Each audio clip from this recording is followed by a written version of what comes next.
Day 9, we come to a crucial moment of the finals, a moment where one player can walk away with that $16,000, that player being Creator Prime. But even more crucial is Life needing to stay alive and win this matchup to force a 7th and final game.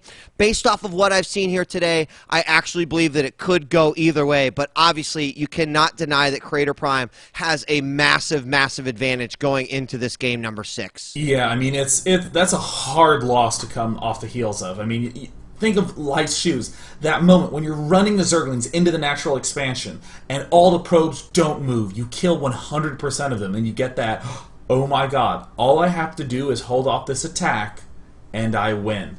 Spine crawlers in the main didn't go down quickly enough. A hatch wasn't canceled. The spawning pool was not rebuilt. All these little questions are still bubbling in your head in Life's Shoes, and it's very difficult to shut them up. If you're in Creator's shoes, you're thinking, oh man, that felt good. What a win. And then you get to go into this this 6th game up 3-2 with a really easy third base. This is a map that is right up Creator Prime's alley.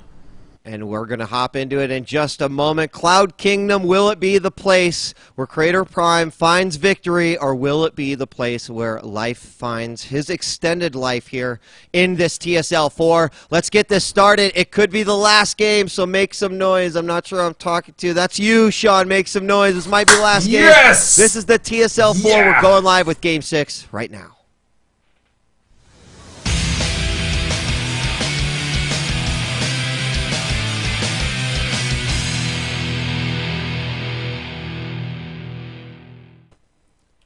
And we are live. Startale Life must win this game in order to stay alive, while Creator Prime is sitting with one get-out-of-jail-free card. He can lose this game but still win the TSL 4. Of course, he can close it out right now. Let's introduce our players in the northeast position as the Blue Protoss. From Startale, it is Life. Yeah! Life. And down in the bottom left corner as the red Zerg, to keep things consistent, we have Creator Prime. Yeah, Creator Prime! And you know what? Either of these guys deserves to win that, that top prize, $16,000. Of course, a total of what, like $23,000 just between first and second. Mm-hmm. So a hefty prize. Also seeding into the next TSL, which is a big, big deal for Keen, who won the third place matchup versus Sting. But also both these guys walking away with not only a massive prize purse, but also auto seeding into the next TSL. Yeah, I mean, getting that auto seeding in the next TSL so important because it means you get an opportunity to continue your legacy.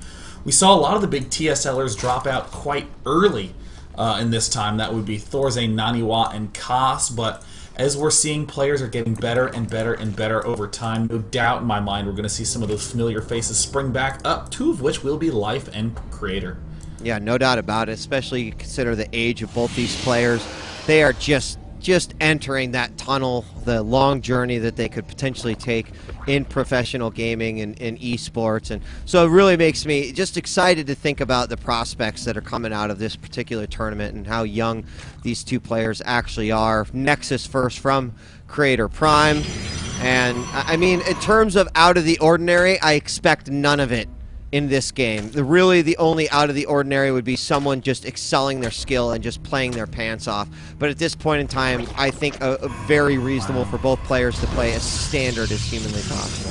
Yeah, I'm still hoping that we get to see some kind of drop play out of Life. This is a map that is okay for drop play, but again, it's always hard to perform drops when your opponent has that triangle of expansions at the bottom left side of the map, where only one edge of that triangle is facing the rest. The left and bottom edge of the triangle are the boundaries of the map, making it hard to do drops from that angle, but still the natural expansion's quite exposed. The third can suffer counterattack from 2 angles. So, I mean, Life's already moving up with some Zerglings, wants to present himself aggressively at the start. But no fast gas yet, yeah. Yeah, and it's not much different than what we've seen him do in the past. Last game was the only game where he didn't get Zerglings inside the main. And you know what? Creator wants none of that. The pylon block, sorry, Probe, you have no place to go home to. just as the cannon finishes up, he may cancel that. But either way, there it is. The third base is down for life, and that probe manages to keep the Zerglings away. Well, it looks like will Creator get the chance to see this expansion? This is going to help so much. He just needs to get up, and he sees it. That is a huge relief for Creator to know, aha, I'm up against a 3-baser. Given the fact that that hatch was halfway done, or more than halfway done by 5 minutes, I know that he had to cut gas to get there. So literally no chance of aggression coming out. This Zealot from Creator has to be some kind of claim of, I want to be aggressive with it. If he starts playing passive, then I'd kind of say, could have cut that Zealot. Well, we'll find out very soon. Cybernetics Core finishing up. Probe was taking a spot. Probe moved away! Zealot's not out yet! Zerglings are going to get in! And just a second too soon on that. The Zealot is going to chase around. I mean, with the Zealot out, the Lings are much less of a threat, but they're still going to be a pain in the ass here. So they're trying to poke away. We, of course, have a Stalker coming out next, which will be the definitive into that. He will pick off a probe. That Zergling is also going to get it and sees it. Yeah, sees the Stargate. Now, I'll note that previously we were seeing Creator start that Stargate close to 7 minutes, sometimes 7:30. In his other games here, it's going to be done by 6:30. This is a hyper-aggressive airplay coming out of Creator. And, you know, considering that with those queens early on, you're snagging your injections. He doesn't have creep spread quite yet, so the queens being able to team up certainly going to be much more difficult to do in the Cloud Kingdom configuration. Early on, without that creep spread out, we do not see, well, there's 2 gases inside the natural right now. And, well, let's see, what has he got? He's got the Void Ray coming out. Void Ray is going to get that Overlord almost right away. And then we'll see what follows up with that. So far, very, I guess I'd say traditional. I don't want to say old school, because that implies bad, Marcus. It's kind of some traditional play coming out of Creator, opening up Stargate to kill off this Overlord, starting to apply pressure to life before he's able to make any big tech transition choice. The more important question is, what is Creator's follow-up going to be? Almost always we see 3 additional gates and an expansion, but we do see the Zergling speed already getting started for life.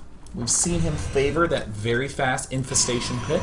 We've also seen him favor just going straight to late game tech, all of which work nicely in this spot. Void Ray is making its way over to the natural. At this point, there are no spores down, so there's going to be at least another free Overlord, I suspect. Maybe he's not going to quite get that. Another Queen is coming over. He does snag it, only taking some shield damage.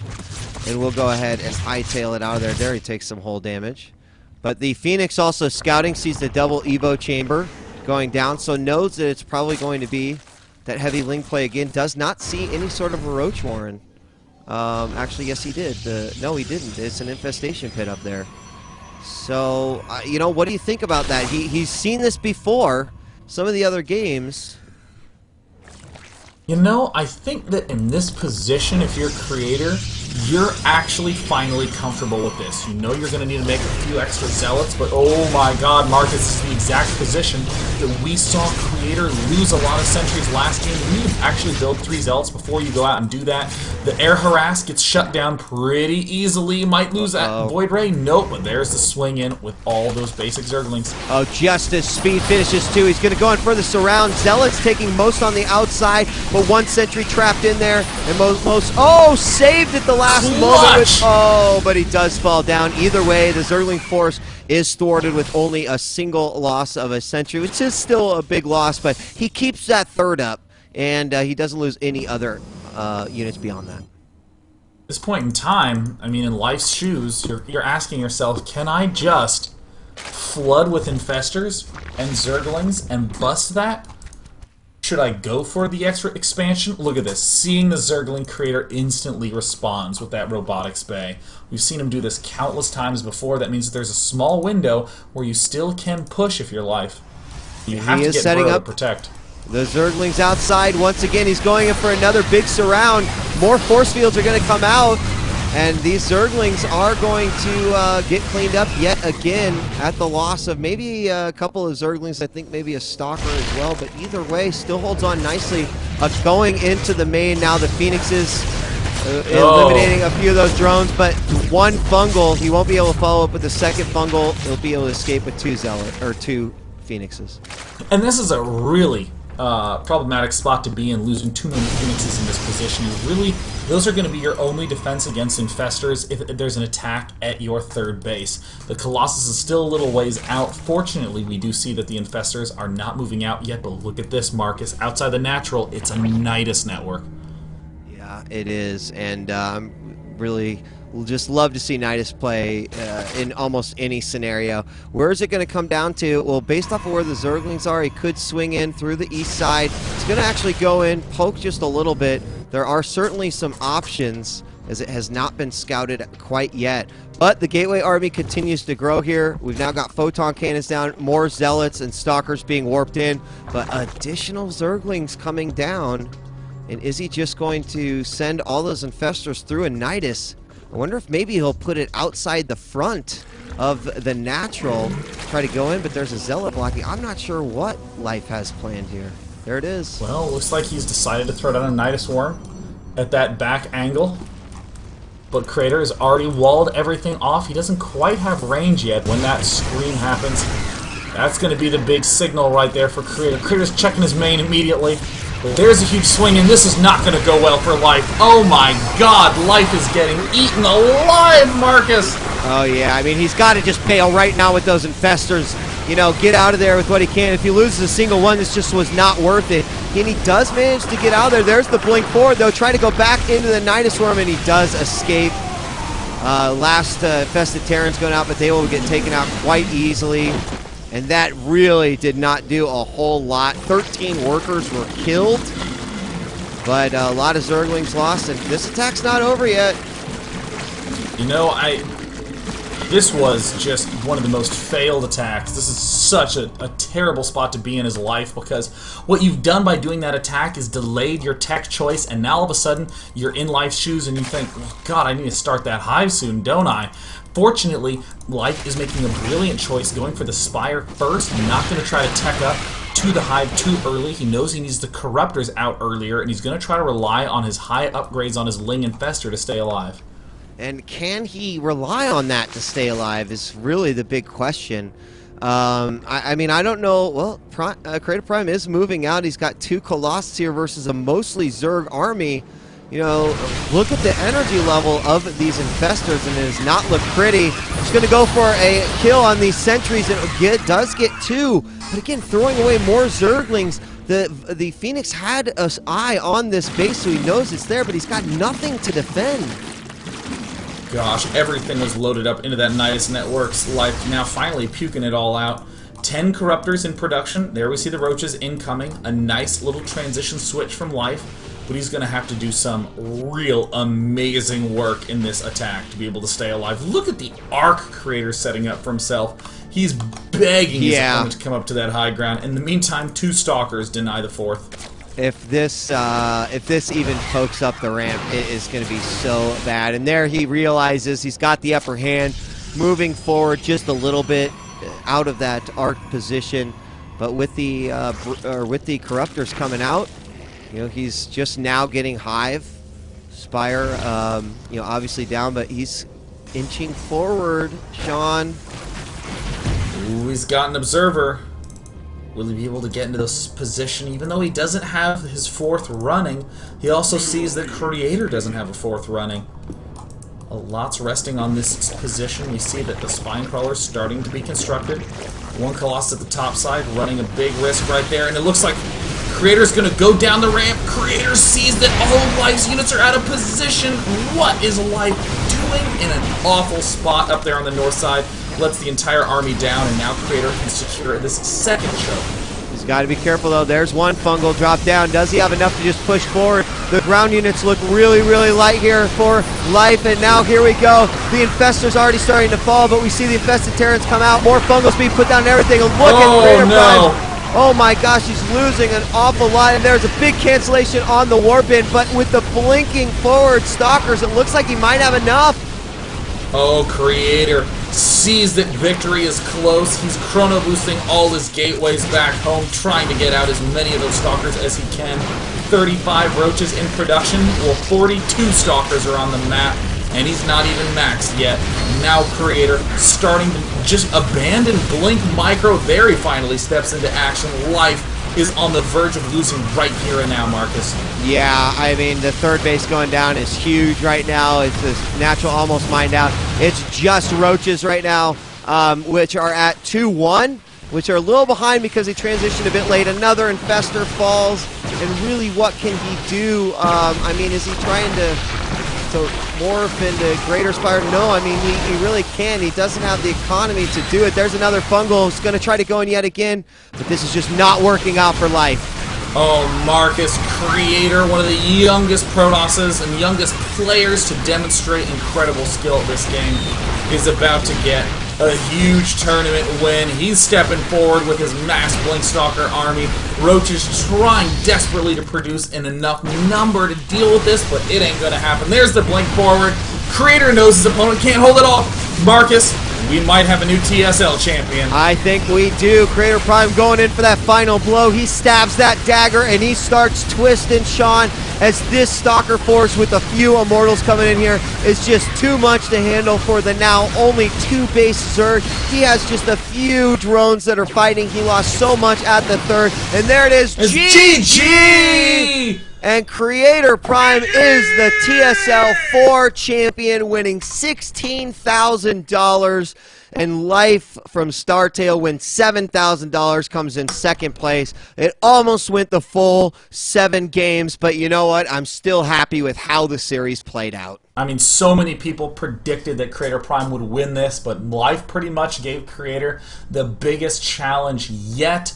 Creator was down 1-2 after 3 games and had to really buckle down hard. In that nail-biting game number 5, Creator narrowly pulled the win off, but man, in that final game number 6, you could tell Creator was convinced the game was his. Life was scrambling, desperate to tie up the series, and what a great victory for Creator in that match. I mean, $16,000 also.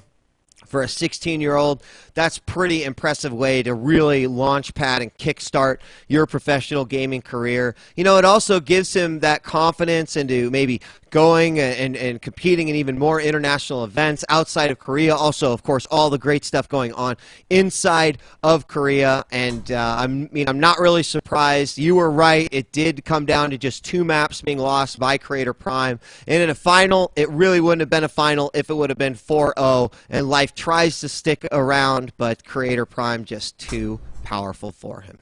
What's exciting to me is that even though Life got second, there's that disappointing run at the very end. You have to keep in mind that Life pulled a series of incredible wins, and most of all, that really nice style change where we got the chance to see drops come in there, Banelings come in, going for 1-1 upgrades, no Roaches at the start of the game. This is the sort of powering that Zergs have been looking for to get that edge against Protosses.